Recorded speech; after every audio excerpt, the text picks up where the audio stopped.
24 ફેબ્રુઆરી 2026 અને આ કુંડલા ગામે સુરેશભાઈના ફાર્મ પર ઊભા છીએ. સુરેશભાઈ, આ વાવેતર વિશે તમે વાત કરો થોડી. આપણે છે વાટવાળી ધાણી.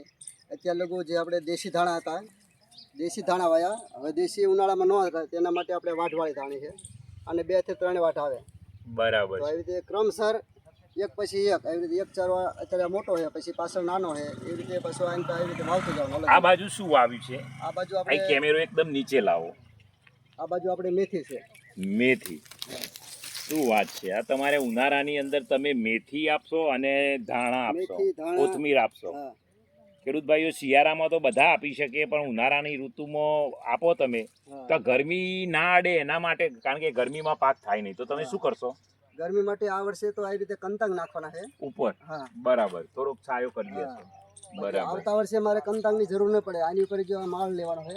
બરાબર. અને ઉપર દૂધીને વેલા ચોમાસામાં ચડાવવાના. બરાબર. પછી ઉનાળામાં દૂધીના વેલા પૂરા કરી દેવાના, એટલે સુકાઈ જાય. એટલે એનો સાયો થાય ને, એટલે કુદરતી સાયો આપવાનો આપણે. તમારો મોબાઈલ નંબર બોલો તો. મારો મોબાઈલ નંબર છે 99047 47291. નમસ્કાર. આજે જો સુરેશભાઈના ફાર્મ પર કુંડલા ગામે આવ્યા છીએ. સુરેન્દ્રનગર જિલ્લામાં ઘણા ખરા ખેડૂતો વરિયાળીનું વાવેતર કરે છે, પણ ફક્ત વરિયાળી વાવે છે. તમારી વરિયાળીની ખેતીની સુરેશભાઈ વાત કરો તો. આવી રીતે આમાં પહેલાં શરૂઆતમાં આપણે મરચી અને તલ મિક્સ પાકમાં હતા. બરાબર. આમાં વચ્ચે 2 આસા તલના હતા અને વચ્ચે મરચી છે. જો આપણે છોડ હમણાં બતાય છે. આ આગળ મરચી દેખાય છે. હા, એટલે આમાં મરચી રીતે ઠેલું. પછી મરચીની બાજુમાં આવી રીતે 2 કોઈ વરિયાળી વાવી દીધી, અને વચ્ચે આ ખાલા જે હતો 1 સા તલનો, એમાં આવી રીતે મેથી અને ધાણા. મેથીની શીંગો જો કેટલી શીંગો આવી છે, અને કઠોર પાક છે. આ વરિયાળીને નાઇટ્રોજન આપવાનું કામ કરે. અને વરિયાળી તમે વેચાણ ક્યાં કરો છો? વરિયાળી પણ આવી રીતે જાજો જથ્થો હોય એટલે બીજી માર્કેટમાં પૂરું, અને મારે વેચાણ થાય એટલે જથ્થો હું પાસે રાખું. બરાબર. એ અહીંયા સુરેન્દ્રનગર છે અને અમદાવાદ, 2 ત્યાં જ વેચવાના. ઊંઝા સાઈડ વેચવા ક્યારેય ગયેલા છે? હા, ગયા વર્ષે મેં વરિયાળી આમ જ વાવી હતી આપણે. ગત વર્ષે તો વરિયાળીના ભાવ બહુ ઓછા હતા. ના, ગત વર્ષે મારે 60 મણ આમાંથી વરિયાળી થઈ હતી. બરાબર. 60 મણમાં મેં 50 મણ ઊંઝા વેચી છે, અને 3511માં મારે વેચાણ થયું હતું. 3500 નો ભાવ મળ્યો? હા, 3511. અને ગુજરાત આખામાં એ બધા બીજા ખેડૂતને ભાવ એ જ હતો વરિયાળીનો? બીજા આખા ગુજરાતમાં પહેલી વરિયાળી મારી હતી. બરાબર. આખા ગુજરાતમાંથી પહેલી વરિયાળી મારી હતી, અને 3511 પ્રીમિયમ ભાવ તમને મળ્યા હતા. 3511 અને જનરલ માર્કેટમાં ઊંઝાના? હા, ઊંઝા જનરલ માર્કેટ. બાકી છૂટક મેં વેચી તો આવી રીતે મને 800 રૂપિયાની આજુબાજુ કિલો મને ભાવ મળી રહ્યા હતા. કિલો 800 રૂપિયા? શું વાત છે! એવી રીતે. અને પણ વરિયાળી બહુ બેસ્ટ હતી કે એક પણ દાણો તમને અંદર કાળો ન દેખાય, કે એકદમ કલર ઉડી ગયો, એવી કલરવાળી છે.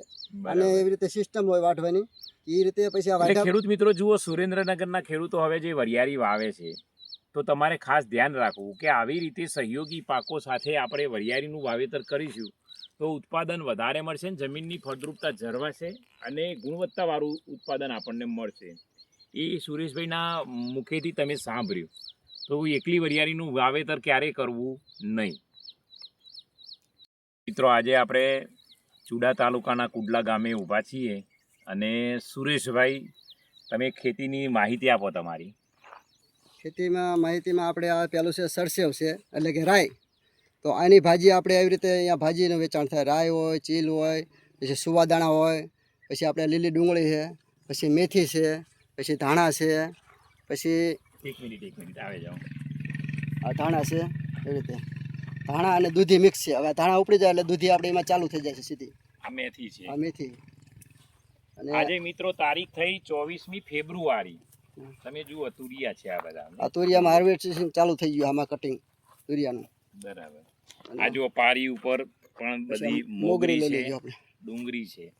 તમે સુરેશભાઈ વેચાણ માટે ક્યાં જાવ છો? વેચાણ માટે મારે અમદાવાદ સૃષ્ટિમાં વેચાણ છે. દર રવિવારે જાવ છો? દર રવિવારે, અને ગુરુવારે હોય અને રવિવાર હોય. તમારે કાઉન્ટર કેટલું થાય છે દર રવિવારે? મારે કાઉન્ટર થાય 10 થી 15 હજારની આજુબાજુ થાય. ખરેખર? હા. તો તમારે વેચાણમાં સૃષ્ટિનાથી થઈ જાય? મારે અહીંયા વેચાણ એવી રીતે જ વાવું કે વારાફરતી જે ચારો થઈ જાય એ રીતે વાવવાનું. વાયમર મેથી છે, ધાણા છે. બરાબર છે. અઠવાડિયે વચ્ચે ગેપ આવે તો એ રીતે વાવેતર થાય. એટલે એ રીતે જ આપણે વાવેતર કરવાનું કે અઠવાડિયું આવે તો કમ્પ્લીટ થઈ જાય, પછી એ ઉપડી જાય એટલે બીજા અઠવાડિયાનું બીજું કમ્પ્લીટ થઈ જાય. એવી રીતે વાવેતર કરવાનું. બહુ સરસ. મારો આર્ય પ્રાકૃતિક ફાર્મ, જાંબુકિયા સુરેશભાઈ. મારે આર્ય પ્રાકૃતિક તરીકે ફાર્મ ઉપરથી બધું ઓળખાણ છે આવી રીતે સરસ. ગ્રાહકોમાં.